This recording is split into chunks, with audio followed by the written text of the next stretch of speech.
I just used your card for snacks, my sister's kid said. By morning, $6,300 was gone. Mom dismissed it. Kids will be kids. I said nothing. That night, I quietly froze every card tied to their accounts. At 6 a.m., my sister opened her banking app and screamed, and 10 minutes later I got a call from. I barely managed to keep my emotions in check when I saw it. $6,300. Gone. Almost all the money I had left. And spent on absolute nonsense. I didn't cry, didn't scream. I just stared at my laptop screen feeling like my chest was being crushed. That money was supposed to last me through the month. I was already stretching things thin trying to support 5 people on one paycheck. Myself, my daughter, and my sister's entire family. I scrolled through the list of charges. Louis Vuitton. Sephora. A pair of sneakers that cost more than my rent back when I was in college. High-end hair tools, niche skincare brands, and even a wellness retreat deposit that made me physically laugh. Not because it was funny, because it was absurd. My niece, 18, unemployed, had used my saved card details to go on a luxury shopping spree. She had no money of her own. He never had. And it wasn't an accident. I know that because of what she said earlier that evening. I got home a little after 8 p.m. Long day, back-to-back meetings at work. I was tired, hungry, and still had emails to answer. She was curled up on the couch in leggings and a hoodie, scrolling on her phone like she didn't have a care in the world. I asked her how her day was. She said, casually, that she used my card for some snacks and a few other things because it was saved in the Amazon account. I stopped walking. Asked her what she meant. He just shrugged. Said it like it was the most normal thing in the world. I just used your card for snacks, she said. It's not a big deal. I didn't argue. I didn't even say anything. I just went to my room and opened my laptop. The moment I saw the balance, I felt like I couldn't breathe. That card wasn't even for them. I'd been using it for emergencies. And slowly, because of them, those emergencies had become every week. Groceries, school supplies for my kid, gas for their car, the little things that added up. But this was a full-on attack on my life savings. And she said it like she borrowed a hairbrush. They had been living with me for 6 months. It was only supposed to be 2 weeks. My sister said they just needed to figure things out. Her husband had been laid off. She hadn't worked in years. Rent was too high. Their credit was trashed. I believed them. I let them move in. I fed them, paid for them, even let my daughter move into my room so their daughter could have her own space. Every week there was some new excuse, some reason they couldn't contribute. And every week I told myself it was temporary. But it wasn't temporary. It was comfortable, for them. At around midnight I knocked on their door. My sister opened it with this sleepy, annoyed face. I told her what happened. That her daughter had spent over $6 grand. She blinked like it didn't even register. Then she said it. Kids will be kids. That was the moment something snapped in me. Not loudly. Quietly. Deeply. I said nothing else. I walked back to my room, closed the door, and sat there in silence. At 1:17 a.m. I began freezing every single card they had ever used or had access to. Every sub-account. Every auto login. I even contacted a few retailers to reverse or cancel pending purchases. One of them had already shipped, but I knew the return window was 14 days. I had time. By 6 a.m. I was in the kitchen making coffee when I heard a scream. Not a yell. A scream. It came from the guest room. 10 minutes later my phone rang. My sister's husband. His voice was immediately aggressive. He was demanding to know why their cards weren't working, why their apps were locked, why the Uber Eats orders weren't going through. I listened to the full rant without saying a word. Then I hung up. I didn't feel sorry. I didn't feel guilty. I felt awake. Because this wasn't an accident. This wasn't a misunderstanding. This was what happens when you teach people that your boundaries are optional. They crossed the line. And they weren't going to like what came next. By the time the sun was fully up, the house had gone from quiet tension to full-blown chaos. My sister stormed through the hallway like a woman betrayed, slamming cabinets and asking loud, rhetorical questions like, how could Abigail do this to us? Her husband was outside on the porch chain vaping and on speakerphone with someone, talking about how I humiliated his family.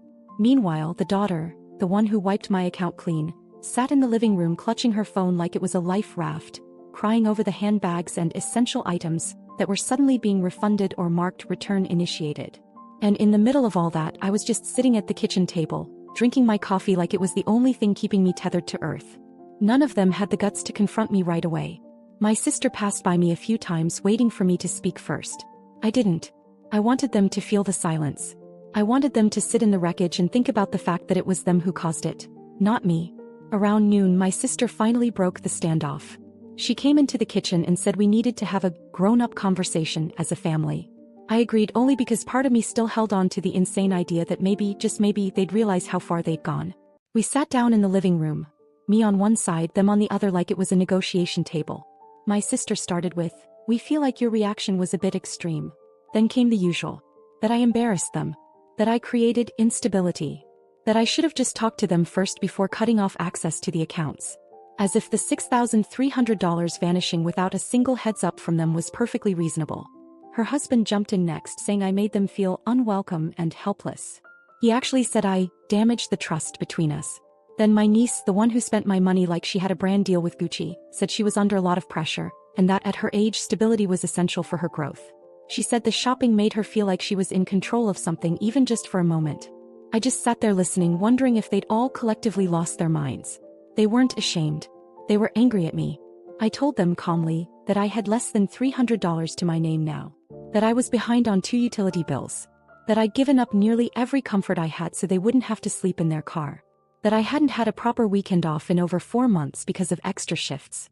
That my own daughter had to give up her room, her routines, and her peace for people who couldn't even say thank you.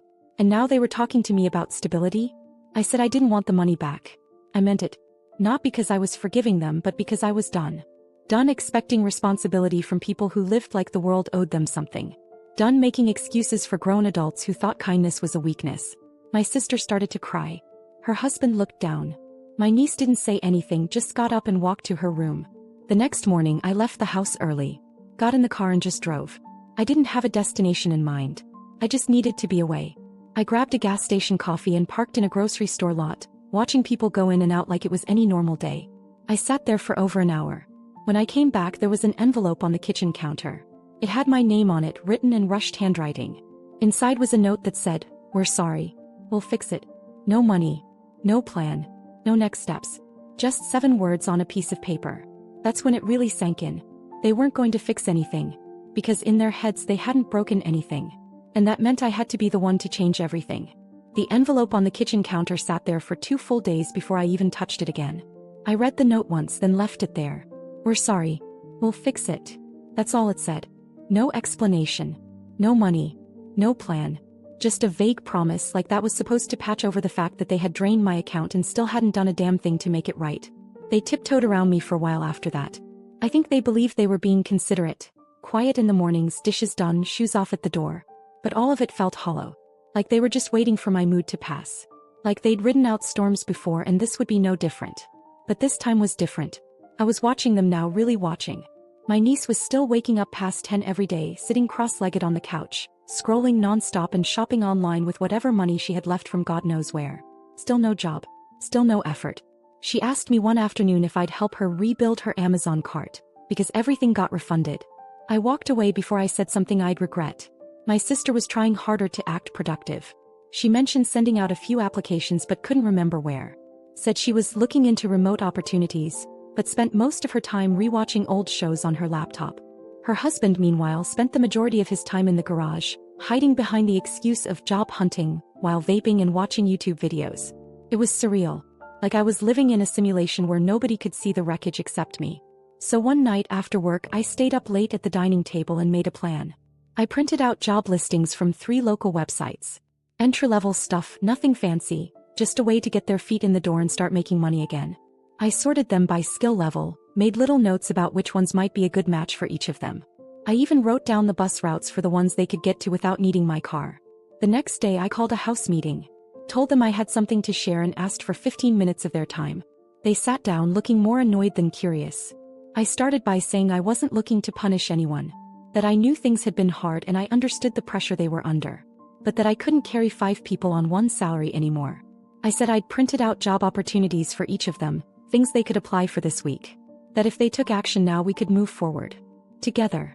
My sister didn't say much. He kept nodding but not really looking at me. Her husband leaned back on the couch and said he appreciated the effort but that it's not that simple. That there were other factors I wasn't considering. I asked him what those were. He didn't answer. Then came the worst part.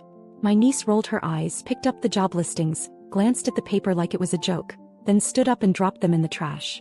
She said, "I'm not going to work at some fast food place like I'm 16. I'm not desperate." I looked at her, then at my sister. Nothing. They just let it happen. No one corrected her. No one apologized.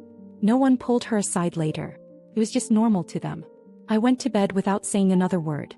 But that night, lying in the dark, I realized that the person I'd become over the last 6 months, the one who kept giving, sacrificing, stretching herself thin, she had to disappear. Because they weren't just taking money anymore. They were taking pieces of me. And I had one final move left. That night I barely slept.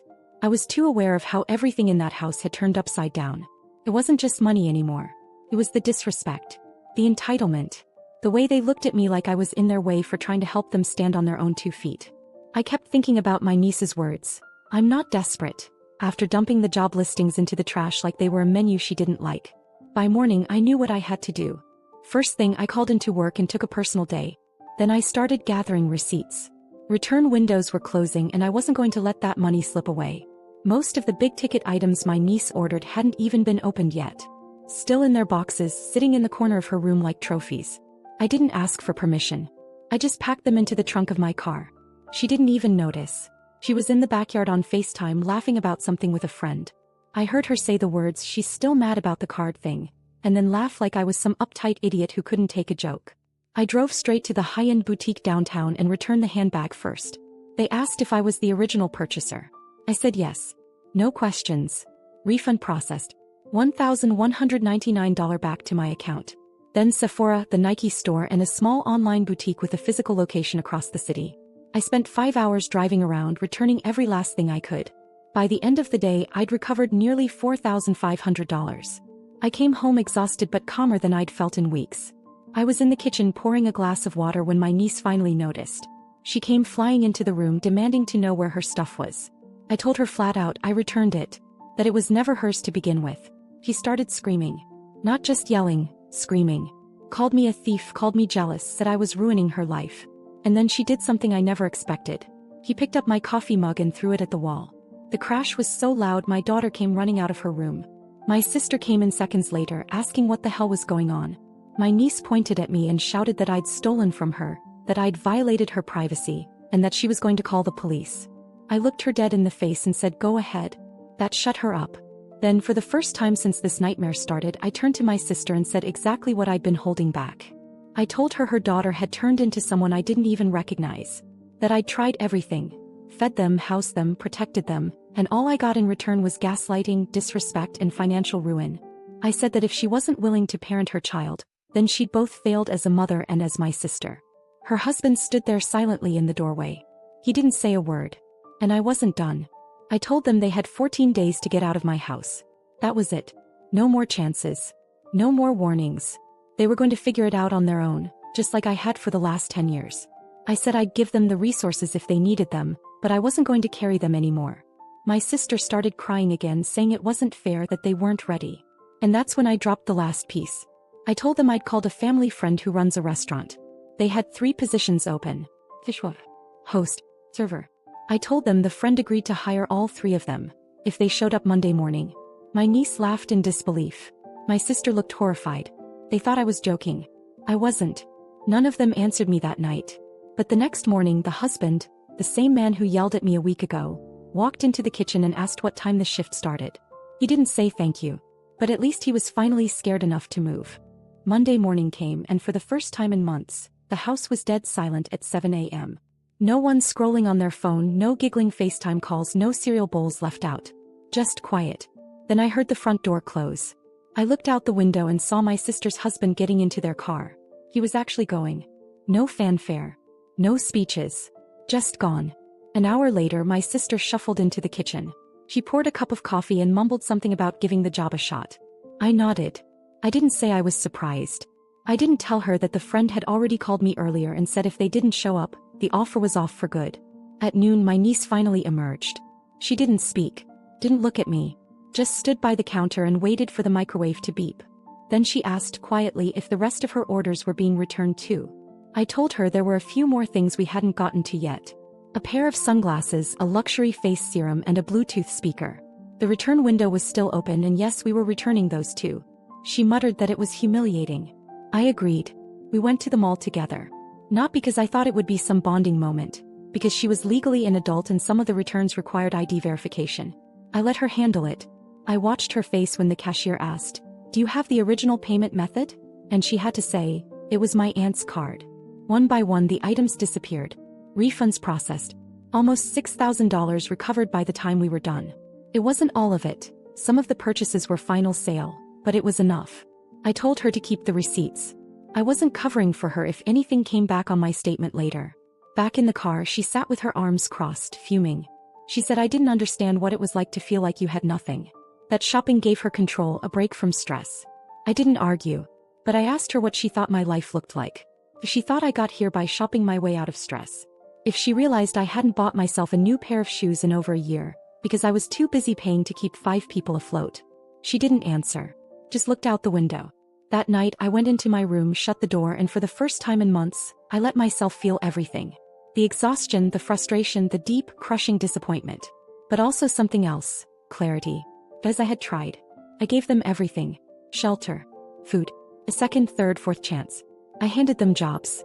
I returned the stolen money. I stayed calm when I wanted to scream. I offered them a way out. And they barely took it. Her father came home from his first shift and went straight to bed. My sister followed not long after, saying she didn't think she could handle the pressure. My niece said the restaurant was not her vibe, and that she was going to look for something more aligned with her personality. So I made one final decision. I typed up a letter. It was short. Just a notice that they had 10 days left. That the spare key was being deactivated. That I'd arranged for temporary storage if they needed help moving their things. But after that, done. I left the letter on the kitchen table. In the morning it was still there, untouched. They didn't say a word. 10 days passed. On the morning of the deadline, I woke up at 6 a.m. and found the house quiet. I went downstairs expecting a fight, or at the very least some last-minute guilt trip. But the guest room was empty. Their stuff was gone. The only sign they had ever been there was a half-eaten box of cereal on the counter and a pair of cheap flip-flops by the door. They left without saying goodbye. I didn't call. I didn't text. I didn't need to know where they were going or what their plan was. I'd done more than enough. For 6 months, I lived their struggle like it was my own, while they walked around like I owed them my stability, my patience, my peace. I sacrificed everything, money, time, even my own daughter's comfort, just to keep them afloat. And the whole time I thought if I gave more they'd change. I was wrong. People don't change because you make life easier for them. They change when they decide to. And they never did. The next few days were the quietest my house had felt in half a year. I cleaned out the guest room. My daughter helped me turn it back into a music room like she used to have. She didn't say much about them leaving, just smiled when I gave her back her old space. I checked my bank account. Just over $6,100. Not everything but close. Enough to start rebuilding. Enough to breathe again. Then 5 days after they left, I got a call from my sister. I let it go to voicemail. She left a long message. Said they were staying with an old friend for now. That her husband was trying to stick with the job. That my niece was processing everything and re-evaluating her goals. She ended the message with a sentence that made me pause. "We know we messed up, but I hope you won't shut us out forever." I didn't respond, as I am shutting them out. Not out of spite. Not for revenge. But because I finally learned something I should have known a long time ago. I can't keep living my life as the safety net for people who refuse to climb. From now on, my attention goes to the people who respect it. To my daughter. To my home. To myself. No more rescuing people who sink every lifeboat I send. No more holding space for grown adults who use kindness like a credit card. I was good. I was useful. I was the glue. And it broke me. That won't happen again. Ever.